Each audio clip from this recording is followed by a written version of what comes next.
Hey everyone, welcome to the Oasis podcast. I'm your host, Miss AJ. Thanks for tuning in. An oasis is something that provides refuge, relief, or pleasant contrast, and that is exactly what you can find tuning into the Oasis podcast.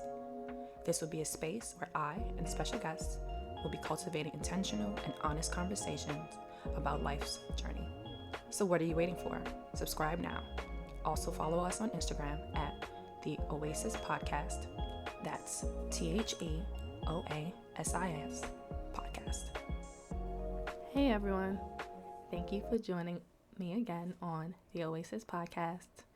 I am so happy that you are here listening, and to all those who have been listening and who have subscribed, I am super gracious and grateful for you. So today's episode is going to be more of an informative one. This is a topic that I feel is extremely important, and because the walk is coming up in early June, I also wanted to bring some awareness and some information about the issue which we'll be discussing, which is IBD, more specifically Crohn's disease and colitis.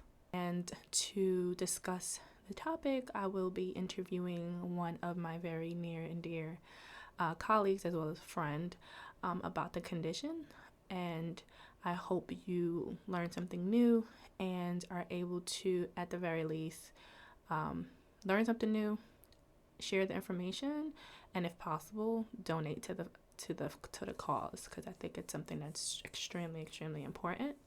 So I'm going to start off by sharing Mel's story, and then we will hear a little more from Mel about the condition and life with ulcerative colitis. Here's Mel's story as shared on the Crohn's and Colitis Foundation Take Steps page, and her team and story is called Young, Wild, and Rectumless. Ulcerative colitis has been a part of my life for over 20 years now. I first learned of my diagnosis in the second grade, while my young mind was preoccupied with stickers and rugrats. I was also learning about colonoscopies and mesalmines. My sleepovers were interrupted by enemas, and I took my first dosage of Asacol crushed up in my Cocoa Pebbles. 15 or so pills a day soon became standard. Nevertheless, I thrived at being a child. When I was in the 4th grade, I experienced my first serious flare-up. I was put on prednisone. I was gifted all of the steroids' most desirable side effects: moon face, frequent urination, a ravenous appetite, and significant bone loss. Nonetheless, prednisone worked, as did most of my medication for many years. I had manageable flares, but remained unaware of just how ruthless IBD, Irritable Bowel Disease, could be until the summer of 2016. The summer of 2016 was packed with exciting milestones. I moved into my first apartment with my boyfriend. We adopted our puppy, Bucky, and I started my new job as a mental health consultant. It was also the summer I experienced my most vicious flare-up. My GI, gastroenterologist, started me on the highly advertised biologic Humira. Unfortunately, I didn't get the visiting farmers markets and eating baguettes commercial outcome. My symptoms exacerbated. I was using the bathroom 20 plus times a day, primarily excreting blood rectally. I had frequent accidents and wore diapers to survive outside of my apartment. Eating became painful, and I rapidly lost weight. My body was tired and beat down. Nights were disturbed. I started to subsist on applesauce and my mom's chicken soup. On March 23rd, 2017, I was sent to New York Presbyterian. After spending a day in the ER, I learned my colon, large intestine, was crumbling inside of me. I spent the night on a hospital bed wedged against the wall of the ER hallway. For most of the evening, I was serenaded by the sound of a man detoxing across the hall. This was the first of 8 hospital stays that year. Remicade failed. A 9-day cyclosporin infusion was unsuccessful, and I was diagnosed as medically refractory. My health continued to decline. Following a bout of thrush, fever, and relentless vomiting, I was informed that we had exhausted our options. On July 25th, 2017, I had my colon removed in what would be a 3-part surgery. When I awoke from surgery, I whispered to my dad, "Is it gone?" At first, it was hard to look at my stoma and overwhelming to clean and do bag changes. But I adjusted and soon truly appreciated being an ostomate. My body radiated in surgical pain, but I could see the sun was shining after what had been a cloudy year. I remember first looking into full-length mirrors and seeing someone unrecognizable. I think in that moment, I truly recognized that ulcerative colitis had been killing me. I was so excited to join the world again. After 3 fairly blissful months, I arrived at the hospital with Rachel Platten in my ears. Surgery 2 was not without complications. My rectum was removed, and my J-pouch was created in what was a 7-hour ordeal. Immediately after discharge, I was rushed back to the hospital with a bowel obstruction. For the next 3 months, I became well acquainted with staff on the 14th floor of New York Presbyterian. The output from my new stoma was dangerously high. I suffered from severe dehydration. Walking was near impossible without alarming heart palpitations and loss of breath. I was being showered and dressed by my mother. My weight had dropped to 84 pounds. I was living on Ensure and 16 antidiarrheal a day. It was impossible to function unattached to IV fluid. Nonetheless, I was optimistic that surgery number 3 would improve my health. I am now about 10 months out of surgery number 3, and I am still learning to use and understand my J-pouch. J-pouch life is not without its challenges, but it's life, and I'm certainly living. I look at my scars when I need to remember to enjoy the air I'm breathing. I am truly in a different place. I fear re-entering the world.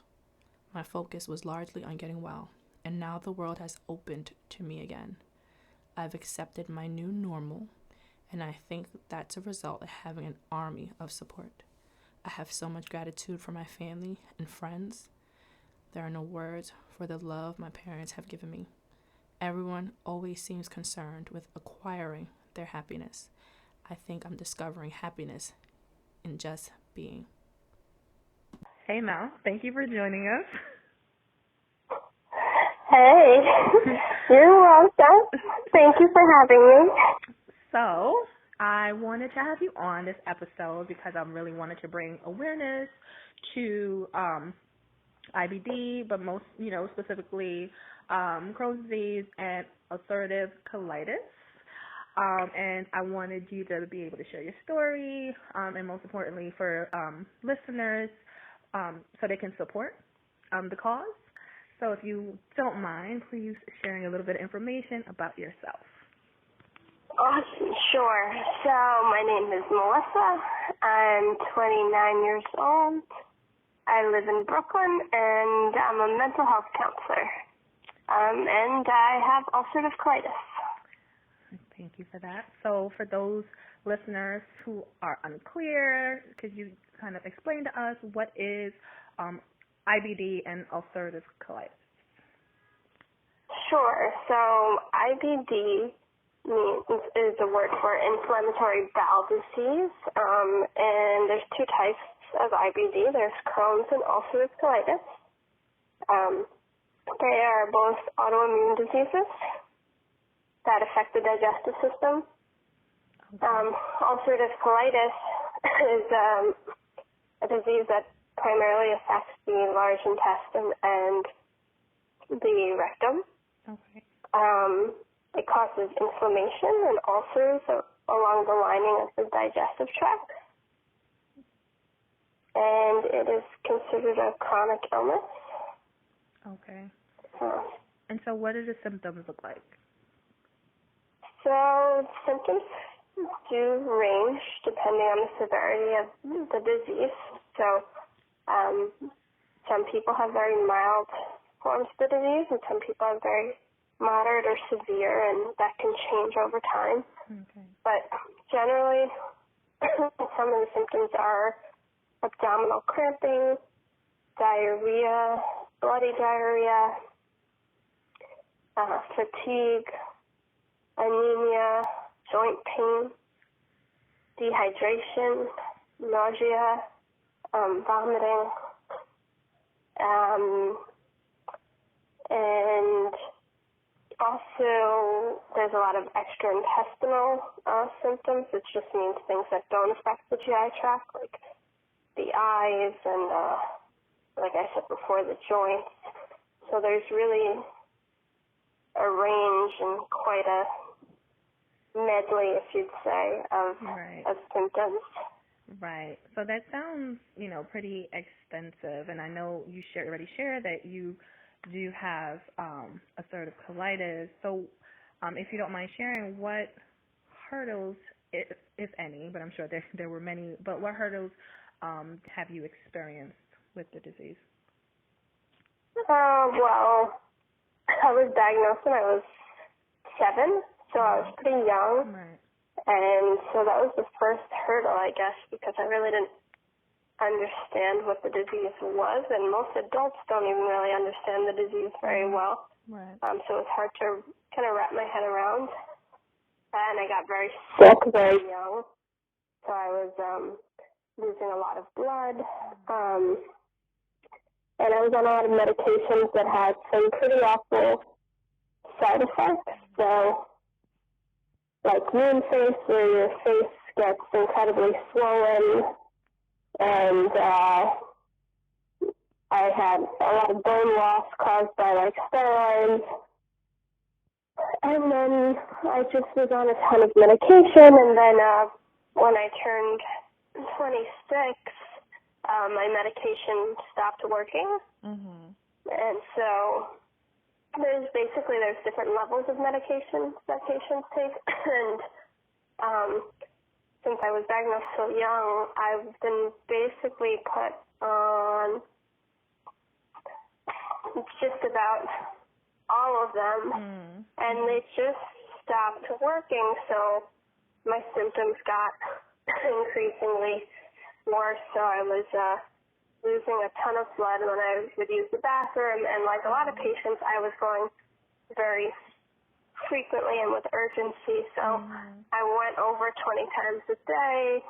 I was having accidents and having to wear diapers just to sort of leave the house, visiting the hospital very frequently for blood transfusions, and iron, and getting medication infusions. And so essentially what was happening was that the disease was attacking my large intestine and my rectum, so in such a awful way that they were actually starting to crumble. Wow. Like the medical term for it is friable. I don't know why they call it that. Right. But essentially what that means is that it's crumbling, and so that's what was happening. And because of that, so it's really dangerous if there's a lot of inflammation in your intestines, because your intestines hold some very toxic parts of your body. So what can happen is it could leak into the rest of your body, and that could kill people. So because of the bacteria. Right. Yeah, exactly. The bacteria mixes with your blood, and that's no good. So after around, so that particular year, I was in the hospital a lot, and eventually I was told that they had to remove my large intestines and rectum because essentially it was dangerous and it was killing me. I think that that's something that a lot of people don't actually realize. A lot of people that know me even don't really realize that that's the reality is like that's what would have happened. Wow. So yeah, wow. And that's, I mean, that sounds so, like, I don't even know what the word is. Have you overcome a majority of the things you've been going through, or is it, you know, a process? Like, where are you right now with, I guess, everything? So the whole process of having my large intestine removed and my rectum removed took 3 surgeries. And so essentially what happened in the 3 surgeries is they created something called a J pouch, which is basically an internal reservoir that allows you to use the bathroom again. But before getting there, you wear an ostomy, which is an external bag that collects waste, and you have to empty. And so it was a long process, and I'd say that took about a year.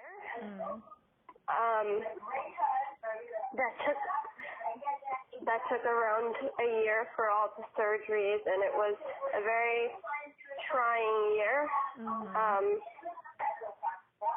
My second surgery was really difficult and also had some very severe complications. But now I'm about a year past out of my last surgery, and I would say that I've come an incredibly long way. But of course, you know, now I'm living without a large intestine and a rectum, and so things aren't normal, but it's the new normal.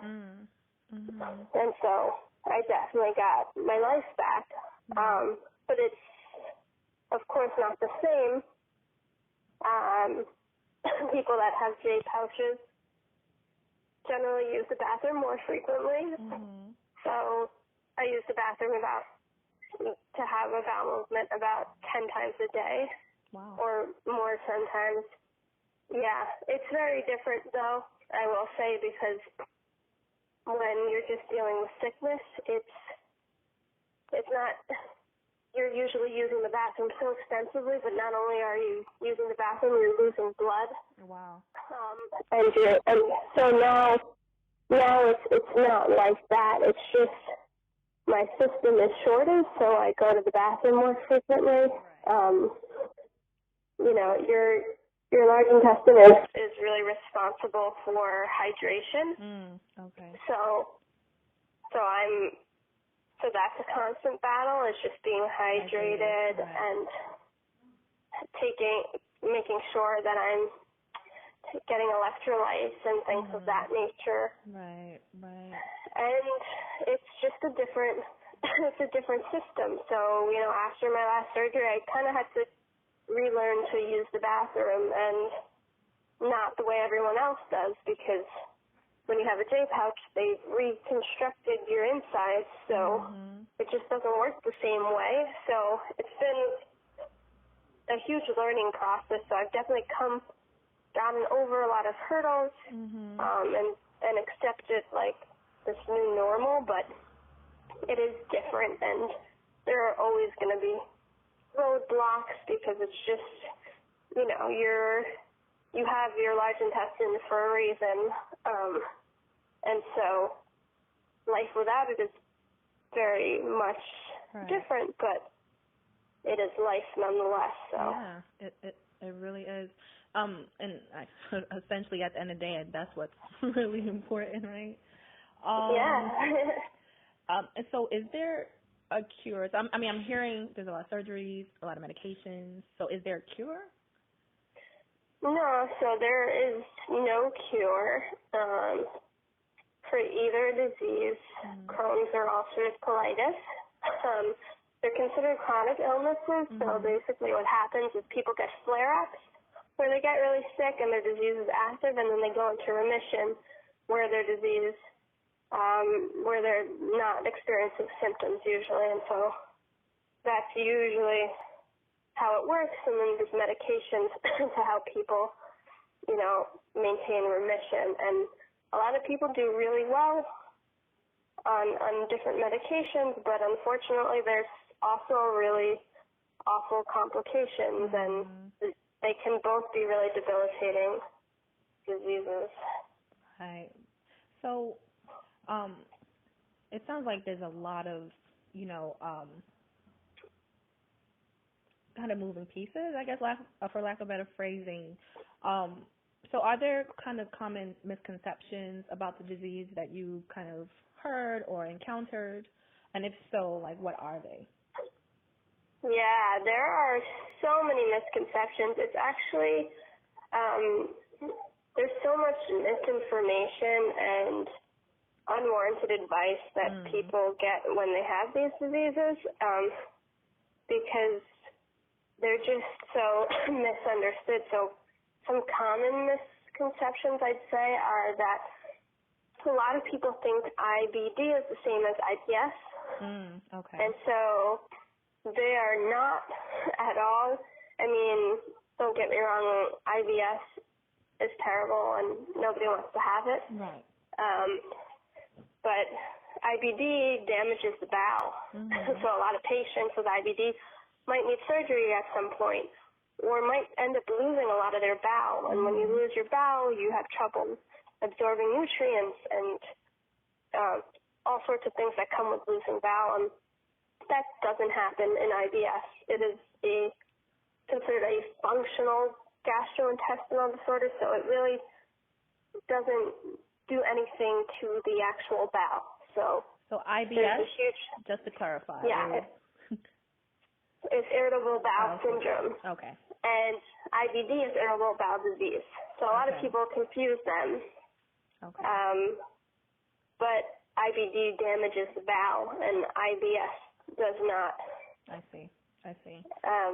Yeah, and also I would say that a lot of people, there's that misconception that if you look good, you feel good, which is for all of us. We all know that's just not true. Right. And especially a lot of these diseases are considered like invisible illnesses, and that's because the war that's being waged on your body is happening inside, and people can't see that. So, people don't look at me and know, like, oh, she doesn't have her large intestine. Right.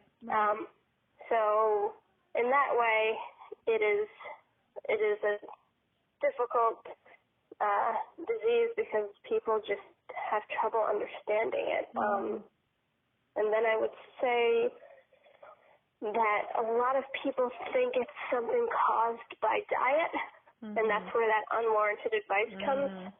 People think, just change your diet, you'll be fine. I think I'm proof that that's just not the case. I was also diagnosed when I was 7, so my diet for 6 years of my life likely didn't contribute to me getting this disease. But a lot of people have these notions that something caused by diet and therefore you're doing something wrong. And it's not. It's an autoimmune disease.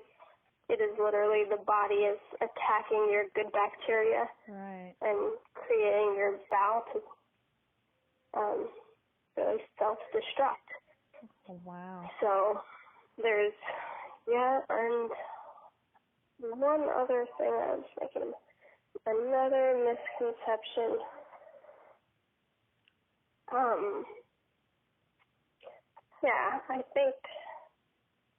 I think that those are really the common ones, that it's caused, by diet, or some people even, think that there is a cure, and they think that cure is within diet. And so you get a lot of scams as well, people trying to sell. Oh, wow. Which is really awful. Yeah, there's a lot of that. There's a lot of people that try to sell diet plans and this magic pill to people that are really suffering and that are, really willing to try anything to feel better. And so, unfortunately, there's a lot of that. And I'd say lastly, I think a lot of people see it as a toilet disease, like they think it's a stomach ache, and a lot of patients have that experience of someone saying, oh yeah, like I know how you feel, I get stomach aches all the time.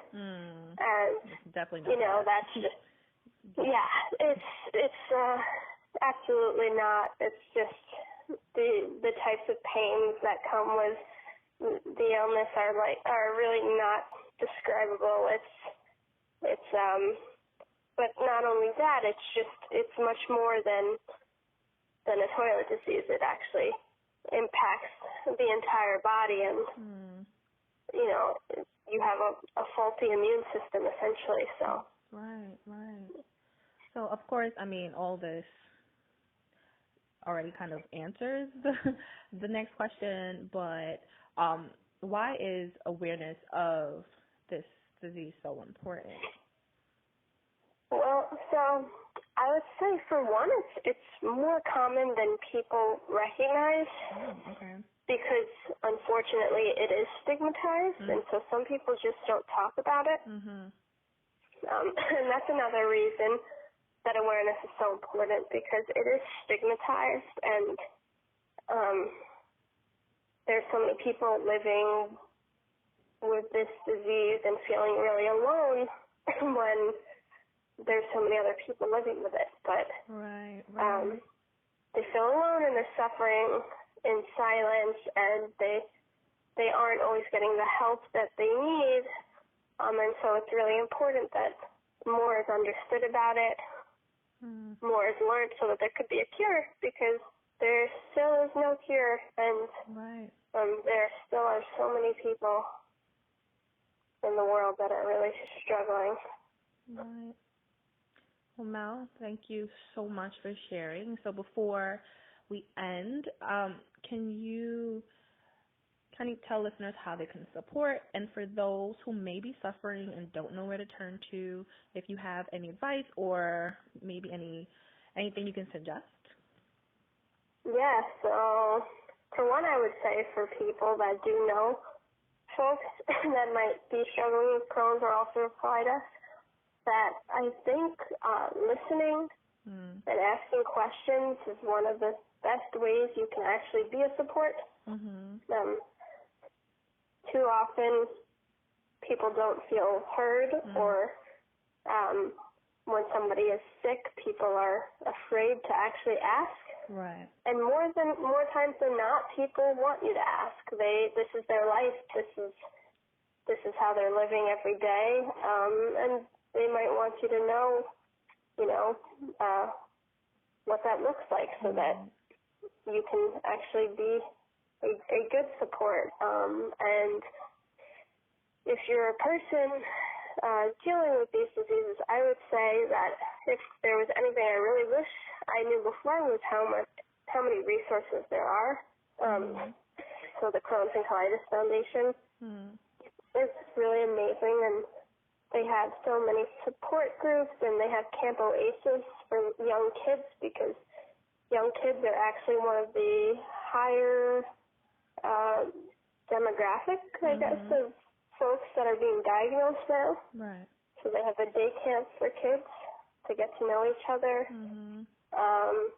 And it's just a community, and so it's really nice to have that and to have people that understand. And lastly, this Sunday is the Take Steps Brooklyn Walk at Coney Island MC Stadium at 11 a.m.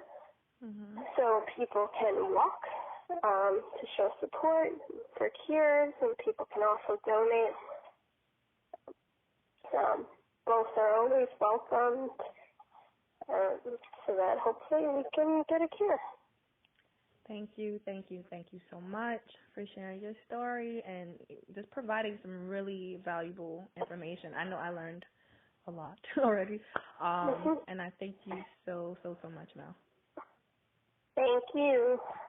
For this episode, what's new, what's happening, what we're looking forward to, I am going to be looking forward to not only the Roots picnic in Philly, but though I won't be there in person, I will be there in spirit at the Crohn's and Colitis walk, which I usually attend to support Mel. And those of you who are in New York, who are in Brooklyn specifically and can attend, the walk will be in Coney Island.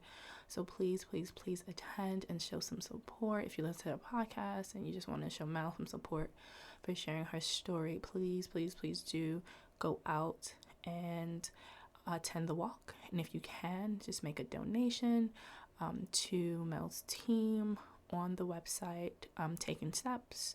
The team name is Young, Wild, and Rectumless. So please do support. And lastly, our connection corner. I'd like to leave you all with this. Look back at where you came from and let yourself feel proud about your progress. You are killing it. Thank you for joining us this episode. Thank you for tuning into this week's episode of the Oasis Podcast. I hope you were able to find something that resonated with you on your journey. Don't forget to subscribe, share this episode, and like us on Instagram at the Oasis Podcast. If you have any questions or comments, direct message us on Instagram or email us at ajaysoasis@gmail.com. Again, that's AAYJAYSOASIS@gmail.com.